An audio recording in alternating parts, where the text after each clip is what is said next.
All right, so you got us on your end? Yeah, I'm here. Cool. You want to go right into questions? Yeah. All right, let's go to Joe Person for the first and then go to Jason Huber. Eddie, do the Panthers and you and Matt Rule, this new regime, do you all need a rival? And are the Saints kind of a natural one given all of the cross connections with you and Joe and Eli and everybody? I mean, honestly, that's not something that we're really thinking about. New Orleans just happens to be, the next opponent on our schedule, and we try to take this thing 1 week at a time. So, we're not looking into it as a rivalry or anything like that. It's, a divisional game. It's an important game. It's the most important game because it's the next game. Teddy, how much have you, if at all, kind of worked with the defense this week, knowing, I mean, the New Orleans offense well. Have you worked with them at all, kind of given any advice, things like that this week so far? Those guys on defense, we have a group of veteran guys who play some ball in this league, and they know how to use their resources. So we've just been doing a great job of just trying to communicate, with each other, different things each week. You play an opponent, and you may have a guy on the roster who played for the team that we're playing, who may be able to give you a little insight, but at the end of the day, we still have to just go out there and line up and play. Let's go to David Newton and then Miles Simmons. Eddie, what's your favorite play that you ran in New Orleans that you've been successful with here? That's a tough one to answer. We have different plays right now that we're executing well. We have some plays that, we want to be better at. So it's kind of tough right now to answer that question. But hopefully we can just, look in the mirror at ourselves and try to continue to figure out some of the things that we can do better. Hey, Teddy, have you guys been able to put a finger on, something in the red zone that, you guys have you guys been able to identify, something in the red zone that you can improve on and get better this week to start scoring more touchdowns? It's just executing, the plays that we call, alignment, assignment, detail. That's pretty much what it is. And just give ourselves a chance, whether it's, giving receivers a chance to make plays, the tight ends, running backs. So, we just want to find different ways to get these guys, going when we get in the red zone and score touchdowns. All right, let's go to Jonathan Alexander and then Steve Reed. Hey, what's up, Teddy? Hope you're doing well. I may have asked you this before, but what is probably the biggest thing you took away from your time at New Orleans? There's a couple things. I think the biggest thing I say is just trusting your process and staying committed to your process. I watched a group of guys there. It's easy to point out Drew, but there are other guys on that team: Demario Davis, Alvin Kamara, Teron Armstead. Those guys who had routines, and you watched them commit to their routines for 16 weeks plus, and you realize, wow, a lot of those guys were all pro and doing great things in this league. So I think, from just, staying committed to your process and, at the end of the day, having fun. My 2 years there, those guys, they played the game, but they had fun doing it. They smiled a lot, was never really uptight. So that was some key things that I took away from my 2 years there. Teddy, you've been asked about Robby Anderson before, but I'm going to ask you again. What is it about him that you feel, obviously you feel comfortable throwing the ball to him? What is it about him when you line up in the huddle that, I don't know, there's something there that you guys are connecting? I honestly feel comfortable throwing the ball to all the guys on his offense. Robby's just a guy who's been able to make some plays for us. Each guy's made plays at different points throughout this year. So Robby, whenever his number's called, he's been making plays for us. He's a guy, like I continue to say, he's all ball. He comes in to work into the facility, doesn't say much. He's just trying to find different ways to get better each and every day. All right, let's go to Elena Getzenberg and then Stacy Dales. Hey, Teddy, I was just wondering, after the game Sunday, you talked to us about how, it was kind of humbling the loss to the Bears and you guys need to execute better. I was wondering so far this week, how do you feel like, you also have mentioned in the past learning from the losses. How do you feel like you guys have responded in practice so far, practice today and just the offense kind of learning from what went wrong on Sunday? I definitely feel like it was a great response today out in practice. You can feel the guys' energy. So I think guys just understand that, nothing in this league is going to be handed to you. No matter how well you're playing, you continue to earn respect each week. But at the end of the day, you still have to go out there and take certain things. So today, the energy was there. Guys were flying around, and you can just tell that, guys want to get back to winning. Hey, Teddy. How you doing? Good, and you? Awesome. Just on a call with Cam Jordan, your buddy, just said he can't wait to hit you on Sunday. I have a follow-up question, but what are your thoughts on that and sort of that freight train coming to get you and the relationship you share, and then just that defensive front? Yeah, pretty sure it'll be fun. Hopefully, he doesn't get the opportunity to hit me. But, it's just, that's a great group. I had an opportunity to spend some time with them, that defensive front, linebacker, secondary, got nothing but respect for them, their team and the organization. I understand that, they have some guys who, I may have been off limits towards when I was there for 2 years, but, we just want to just go out there and just play the game the way we know how to play and not get caught up in the moment. Just make the game, what it is and respect our opponent. Just my last question, if I may, and thank you for the time. You've mentioned a couple times the vision that Sean talked with you about often. If you could just elaborate on that, that would be awesome. I think it's a fantastic story. It's one of those stories where you hope you never have to, share it. But it was just, when I was a free agent after the 2018 season, Sean had just talked to me and, he just so happened to be in the Bahamas and we were talking. And, he just told me, man, he had a vision for me. And, to trust that, if before I make a decision, just hear him out, and his vision was just, if you're not going to go somewhere that's, going to guarantee you some security, then trust me, you pretty much come back here and within a year from now, I'm pretty sure you'll be, right where you want to be. So, that meant a lot to me. He showed me that, he really wanted me there. And I'm just, forever thankful and grateful that I had the opportunity to cross paths with him. Thank you. All right, guys, we only have time for 3 more. So let's go to Luke Johnson and then Amy Just and finish with Josh Klein.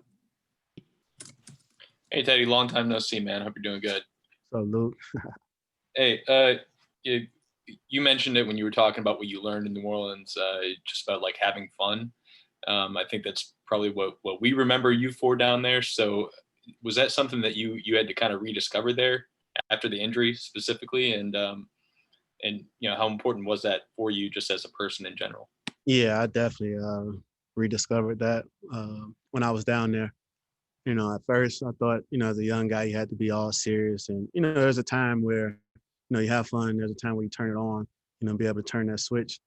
And I think just being there, I said last year, that I found, that joy again, in just playing the game. At first I thought it was just all business, but it was business because that was the mindset that I had. I had the opportunity to just be, around that culture and just see guys have fun, playing football opposed to making it a job. And that really did, a lot for me. Sorry, I forgot where my mute button was. Hey, Teddy, long time no see. So you spent the 2018 season with Joe Brady. How much do you think that helped, if at all, jumpstart that chemistry between you two and now allowing it to grow again? I think Joe and I both benefited from, that 2018 season. he was the guy drawing cards, running the scout team, and he was also the guy teaching me on the fly. So I think, that 2018 season really, gave, Joe the opportunity to really teach, as well as, run the scout team. So Joe was the guy who spent numerous hours with me. He would forward me emails of the installs at 2:00 in the morning and, take notes, in the coaches' meetings and send it to me. So I think, he was just grooming himself, without even knowing. And now he's here at this point, as offensive coordinator of Carolina. So I think that 2018 season was huge for, him as a coach and me as a player. And one follow-up, if I may. The homecoming for both of you this weekend is going to be a little different considering there are only 3,000 fans allowed to be in the dome. How weird is that going to be, just knowing how wild that crowd can be and it won't be there? Yeah, I'm actually happy about that. I know how loud that fan base can be. They love their Saints. But hopefully, it's just, one of those deals where we could just make it all about the game, and not about everything on the outside. Like I said, it's our most important game because it's our next game. So we just want to go in with the right mindset that, we can't try to, prove a point to anyone. Joe can't try to prove anything to Sean Payton and the New Orleans Saints. I can't try to prove anything to anyone. We just got to, play the game the way we know how to play it. And that's, the brand that we've been playing in Carolina. Thanks. No problem. Hey, Teddy. Sorry, I was getting a phone call. Very popular. I was curious, when you were in New Orleans, did you guys consider the Panthers your rivals? And do you consider the Saints the Panthers rivals now that you're in Carolina? And then I have one quick follow-up after. I mean, honestly, each week, it was a different approach to each game when I was in New Orleans. It wasn't really one of those deals where you felt like, one team was a rival. It was just, hey, this is the next team that we play that's on the schedule. They're all nameless, faceless opponents. You just got to go out there and execute. And then, have you gotten a chance to ride your bike a lot recently? And which city is better for biking? New Orleans. Well, I haven't really rode my bike here. I left my bike at the condos that I was living in New Orleans.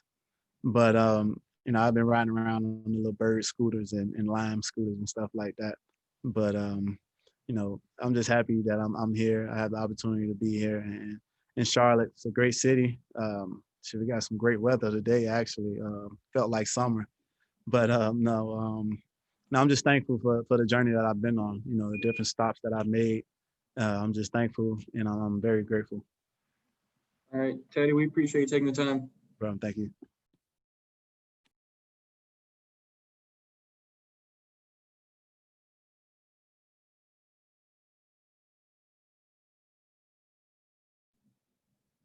All right, guys, quick transition. We got Robby Anderson here joining us. Robby, can you hear us on your end? Yeah. All right, cool. Let's go to Jonathan Alexander for the first question. I meant to lower my hand, but let me ask you a question anyway, Robby. What's it been like for you, to see your success and to see people recognize you for your success this year? I mean, now I keep my head down. I think it feels good to me, like knowing that what I'm doing is contributing to us winning and adding on to things like that. That's like what kind of like really feels the best to me. I mean, I've always been confident in myself and always known what I'm capable of in a sense, and always knew what I was working towards and know the work I put in is kind of like what I get out. But it feels good to have like great players around me, makes me a better player as well. And to be in this situation, I'm just real thankful. Let's go to Steve Reed and then Sharon Thorslin. Robbie, we've talked to you a little bit about this, but do you feel like you've finally shed that deep threat label, that you are more than just a guy who can burn and beat defensive backs deep? Do you feel like you've shed that label now? I mean, I think that's kind of been a little obvious in a sense, but I still think that I'm still a deep threat too. I just think that I've just been able to show that I'm an all-around receiver, which I already kind of knew about myself. But I think it's just the play calling, opportunities and things like that that lets me show otherwise.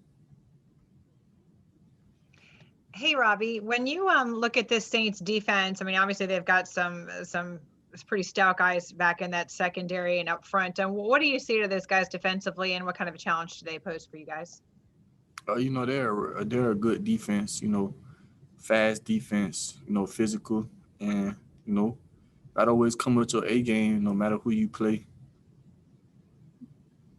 Let's go to Josh Klein and then Phil Orbit. Robbie, what did you get at McDonald's? Oh, I ain't make it though. I had something else to eat. I didn't even eat it, to be honest. All right. Well, that was my first question. My second question is against a tough. The Bears they almost seemed like they were hard hitting defense. Is there when defenses make big hits early in the game, does that change the mindset of a wide receiver at all? I mean, that can vary, but people I know, me personally, I know this is a physical game, so for me, I'm always on my P's and Q's in a sense. So I know if they catch you slipping, that's gonna be the result, Do you almost, just a quick follow up on that, do you almost like it when the other team is kind of talking a lot and is very physical? I mean, I expect every team to be physical. It's a contact sport and stuff, but when they talk and things like that, I don't really pay that too much mind. I chit chat a little bit, mess around, joke around, but I don't really pay it too much attention. Like defensive players, they can do that a little bit more. They react and they kind of do things like that to kind of get in your head because they know you're thinking. So I don't really get too caught up in all that. Hey, Robbie, I know you talked before about the value of the work you and Teddy put in the off season in Florida. I'm wondering how far back does that relationship go with Teddy? And then how important is it to have a personal connection between a quarterback and a wide receiver, not just on the field, but off as well?